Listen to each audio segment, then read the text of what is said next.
Yes.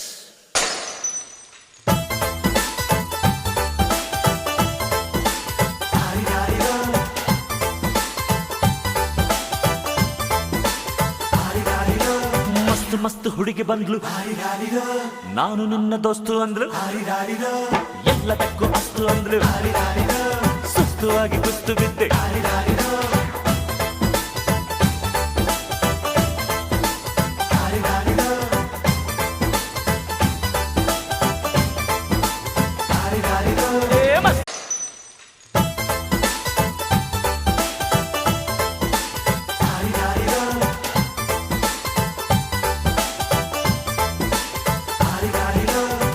ಮಸ್ತ್ ಹುಡುಗಿ ಬಂದ್ಲು, ನಾನು ನಿನ್ನ ದೋಸ್ತು ಅಂದ್ಲು, ಎಲ್ಲದಕ್ಕೂ ಅಸ್ತು ಅಂದ್ಲು, ಸುಸ್ತು ಆಗಿ ಕುಸ್ತು ಬಿದ್ದೆ.